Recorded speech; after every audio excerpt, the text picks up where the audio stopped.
A gente vê liberdade de pensamento principalmente nas redes sociais. Quem conversa agora com a gente sobre esse assunto é o Maurecir Neves, que faz parte da pastoral acadêmica aqui da Unicesumar.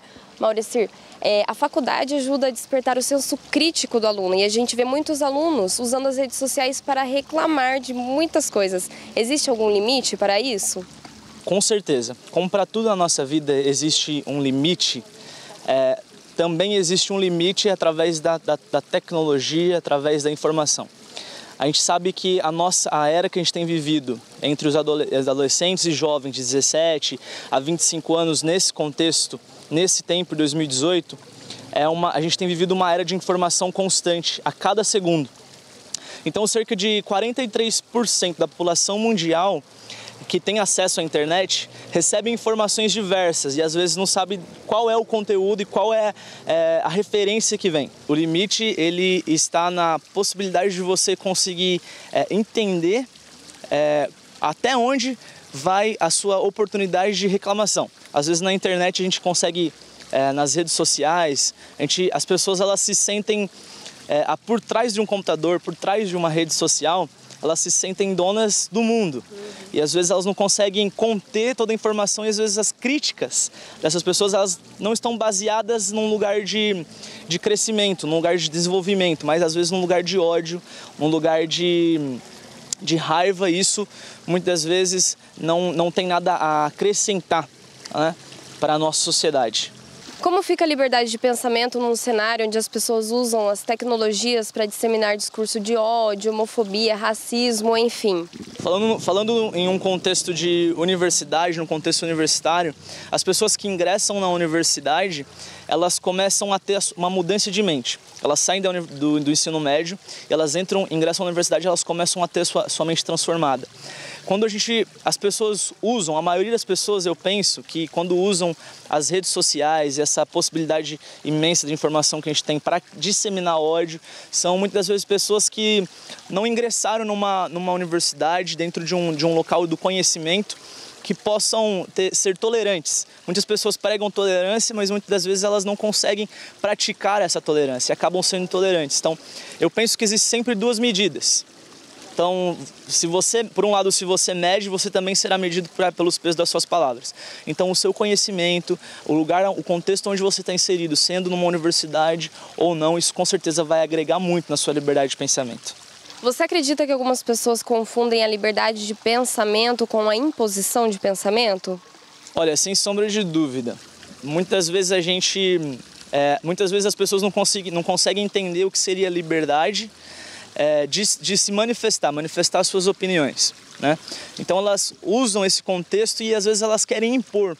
Falar em relação à rede social, as pessoas elas impõem esse seu pensamento para que obrigando as pessoas que também estão nessa grande massa da rede social, que elas ficam escondidas ali atrás desse computador, elas querem impor para que as outras pessoas que seguem elas, que estão inseridas num contexto de rede social que essa mesma pessoa também aceitem a mesma liberdade de pensamento.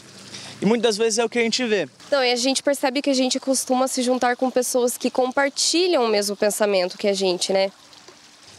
De fato, a gente sempre vai fazer amizade com pessoas que a gente mais se sente conectadas, que tem a facilidade de se conectar com as pessoas. Então, é claro que quando a gente senta numa roda de discussão, às vezes a gente não pensa, falando em questões mínimas, muitas vezes a gente não pensa a mesma coisa, mas o contexto que a gente está inserido é o mesmo foco. Então a gente tem essa facilidade de estar perto de pessoas que elas relacionam seus pensamentos como o nosso. A liberdade de pensamento implica também certa responsabilidade. Como fica a exposição extrema nas redes sociais e, sobretudo, de uma figura pública? Olha, eu acredito que se uma pessoa ela é uma figura pública, então ela apesar do desenvolvimento da tecnologia que a gente vive hoje, ela é uma figura pública, ela se condiciona a viver essa liberdade de pensamento, muitas vezes intolerante das pessoas no mundo todo. Então, hoje em dia, falar bem a verdade, a figura pública, ela se condiciona e ela não tem com o que reclamar, né? As pessoas vão refletir, ela vai refletir em muitas pessoas tomam ela como referência, muitas pessoas levam ela como uma estrela, alguém famoso, alguém que, né, defende uma filosofia de vida diferente da sua. E às vezes quando a gente olha de fora, algumas coisas não vai condizer com o nosso pensamento.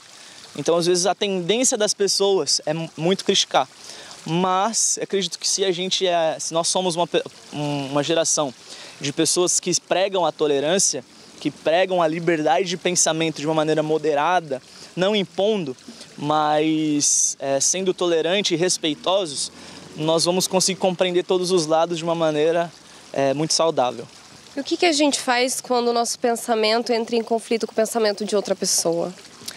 Olha, tem algo que eu gosto muito, uma frase que eu gosto muito, que é a diferença de convicção e opinião. Opinião é tudo aquilo que você sustenta, mas a convicção é tudo aquilo que sustenta você. Então, antes do que os nossos conflitos, antes de a gente entrar num conflito com alguém, a gente precisa antes analisar o que nos sustenta, qual é a nossa base, quais foram as raízes que nós fomos ensinados, nós aprendemos. E quando chega num conflito de determinadas opiniões, isso é consequência de quem você é. Então existe muita diferença entre a sua convicção e a sua opinião. Opinião você pode mudar a qualquer momento, a partir do momento que alguém consegue convencer você a mudar de opinião. Então eu acho que a liberdade está nisso. Você dar oportunidade às outras pessoas para você entender que você não é o detentor de toda a verdade, mas que você é uma pessoa flexível, moderada, respeitosa e tolerante e se dá a oportunidade de mudar os seus pensamentos.